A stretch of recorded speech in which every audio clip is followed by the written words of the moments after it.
TCU games. Holy moly. That would give us enough. I should have taken 3 baby aspirin, not 2. So, find a way to win. That's what you got to do. Find a way to win.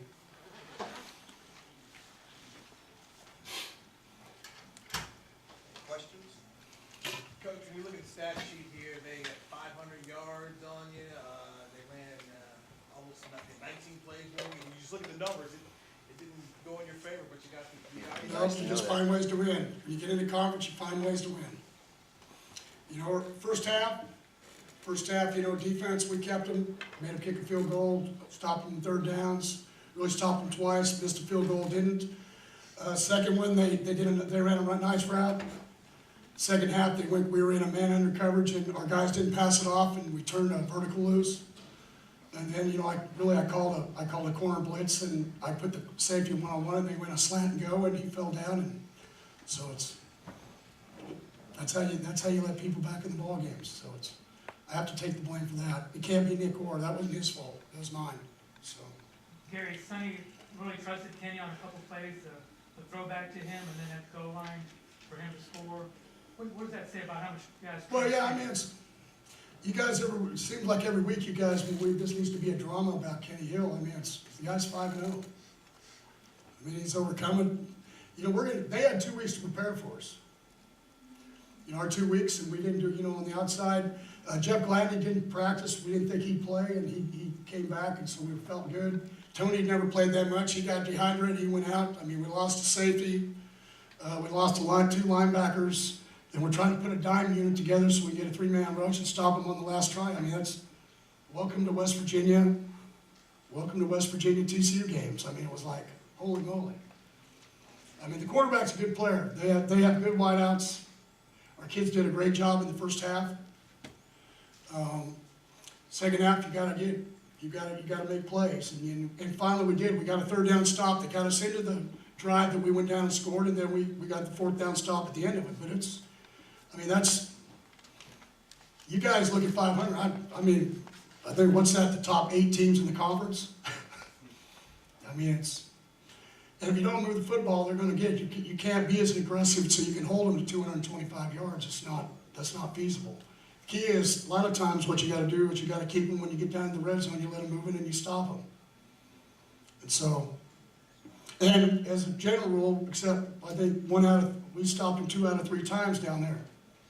Made them kick field goals. So, no excuses. I'm not going to be happy tomorrow about a couple things, but we find a way to get to 5-0. It's hard to be 5-0. Right? First, you know, we tied with some people in the conference, and then you can move on to the next game. Now we got to go to Manhattan, Kansas, which is 11 o'clock in the morning and a tough place to play. So, What do you think of the plays Kenny made for you when you speak there? well, yeah, I mean, seniors make, you know, that's what seniors are supposed to do. If I tell you that it's unbelievable, then I'm saying that I'm surprised he did it. So for me, I mean, we had the plays set up, we had them called. We saw they're like us on defense. We had to throw back into the quarterback because they're very over-aggressive. We also, though, we were 1 of 2 because we tried to do it where we brought Snell in and we tried to show a fly sweep and then throw a flick toss on a 3rd and short, and they're waiting for it. And so we were 1 out of 2 when it came to those plays. But again, you know, Kenny made a play because we had a guy that just about made the tackle on Kenny's throwback pass because he ran by about 4 guys that were standing out there, heaven sakes. So then it's great that he was athletic, yes. Any comfort in being the only undefeated team in the Big 12? No. I would bet that every game is going to be like this.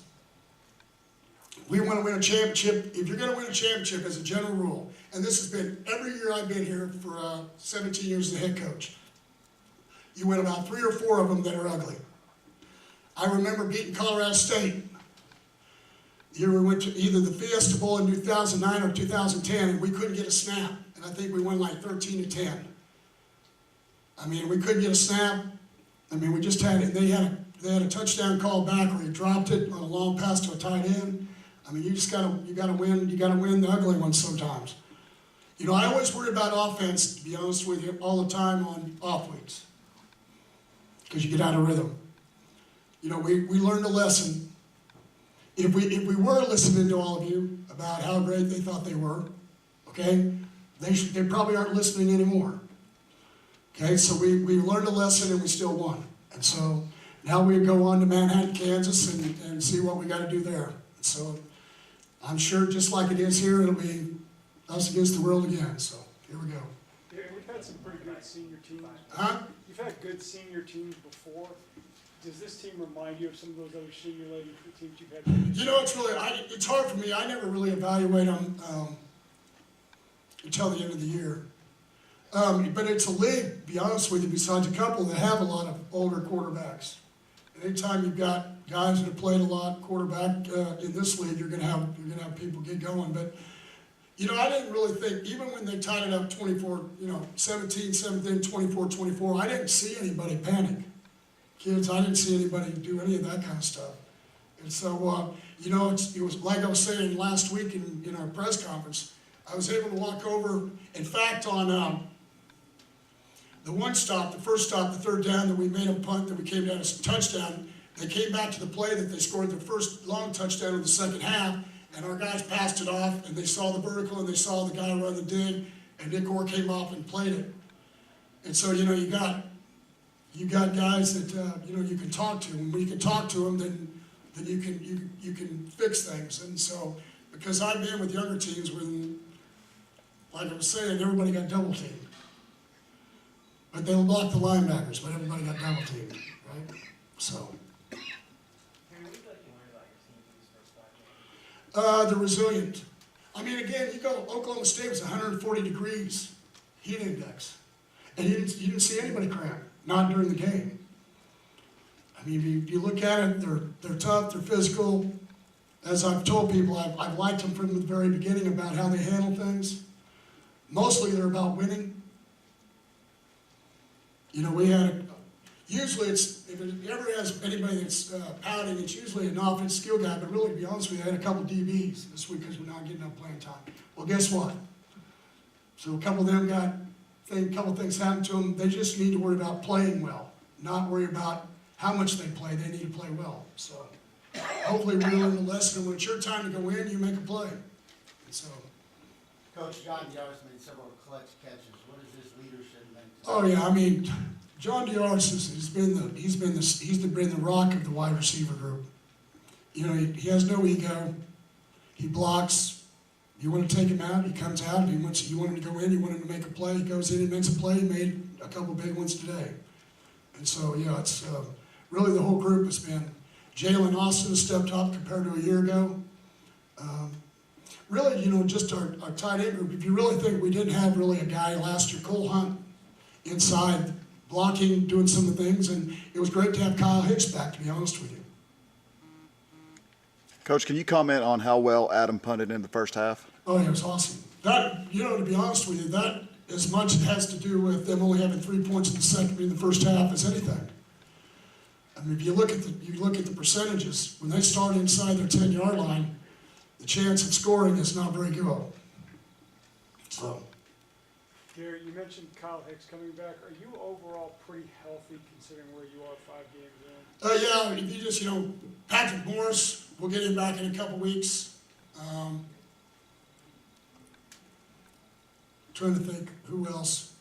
Rico kind of got banged up today, but as a general, I'd say that we're pretty good. Coach, your thoughts on the 2 turnovers you got on special teams, and you were able to score on both of those touchdowns on them? Yeah, well, that was one of the things we didn't do a year ago.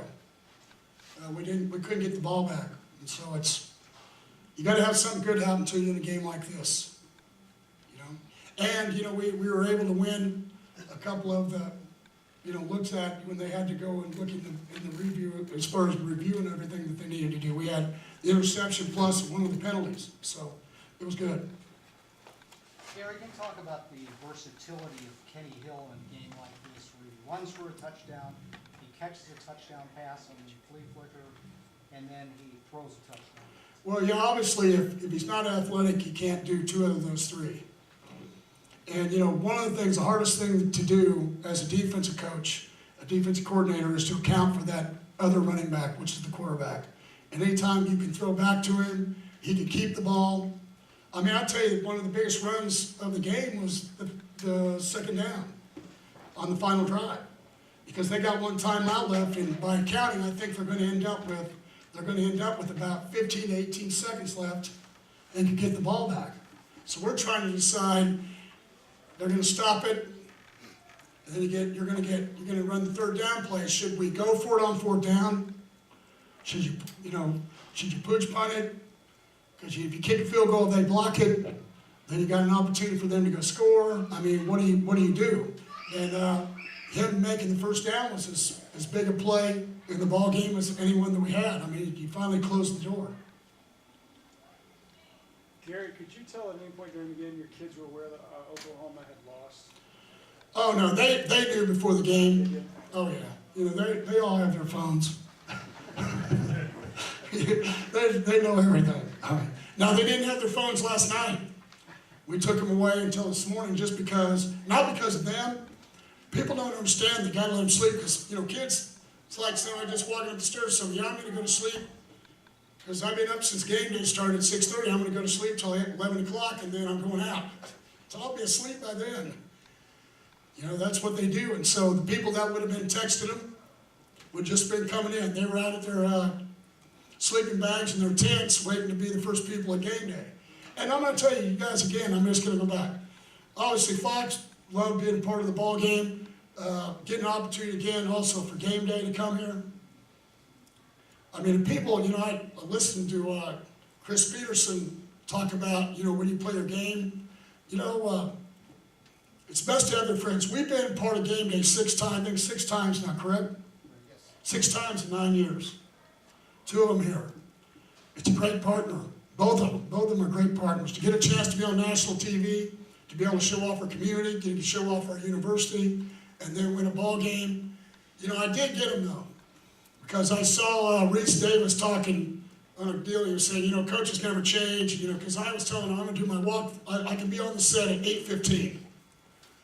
Okay, for my walkthrough, and then they were saying, Coach, that's okay. I said, I'll get some time, and I'd ask them if they could change to prime time and get us around 10, and they did, and it was a lot more fun to do it. And so a lot more people got a chance. You gotta help, just like with you guys, you gotta help you do your jobs. You gotta help you do your jobs, and that was one of those things I was able to, we got our walkthrough done, came over here, and I will tell you this much, I might have been smiling, but I probably felt like throwing up. People say, well, what's it like an hour before the ball game? It's like going in the operating room. The doctor said 99% of the time it's going to be okay. Let me just tell you, it's not okay. You guys should all have to do it. Someday I'm gonna sit there and what'd you do that for? No, I'm not. I'm not gonna say anything. So, as you can tell, I'm excited about this one. It's this ball game every year against these guys.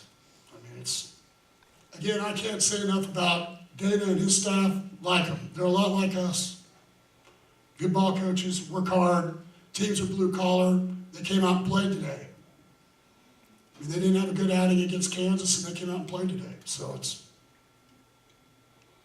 Gary, what do you want to find out about your team over the next couple games? I don't know. We're going to try to win by 1 point at Kansas State. I mean, that's our next goal. You know, we've got to step up. You know, to be honest with you, we played better on the road than we played at home. I think we get fueled by people telling us how bad they hate you from the stands. I mean, we all focus in. We don't worry about anything else. I thought we did a better job of that today. You know, but it's hard, and they list the stats. You know, you're sitting on the sidelines, you can see the stats and doing things. And I'll be honest with you, it's one of those. I'd take 31 to 24 over 228 yards of total offense, but we turned it over 3 times, and they scored easy touchdowns, but they had no yards. So at the end of the day, you know, everybody should have to come, because people think Virginia Tech's a good team. Virginia Tech gave up 600 yards to these guys, and the guy dropped the pass in the end zone on a 3rd down, or they score and tie the game up the first game of the season. I mean, they're a good football team, especially offensively. So you better get yourself ready to play every time you play those dudes. That's the way TCU and West Virginia's been going down for a while, so. I mean, it's great on me. It's being part of everything that went on today was awesome. Both TVs, everything. It was great to deal with all of them. I thought it was a great crowd. I thought we had a lot of noise, especially the freshmen. I thought the student section again was pumping. They've been up since 6:30 going, and so, I mean, you couldn't ask for anything better for TCU and for Fort Worth. Go two more questions if you have them. Said you were unhappy about a few things that you should take. Well, yeah, you give up 2 big touchdowns. I was unhappy with me, one, because I knew I got the quarterback on a quarter blitz. It was away from his throwing hand. And I shouldn't have called twice. Twice he came back with a pop, he just stood up through it, and they came back with a slant go. Probably they finally got my signal for it, so we changed it. But I knew better than to come from his eyes where he looked. And I still called it, and I let him back in the ballgame, to be honest with you. Do you think any of those scores could have been a result of pick plays? Looked like they were close on Sunday. Oh, I don't know. You know, they do a good job with their game.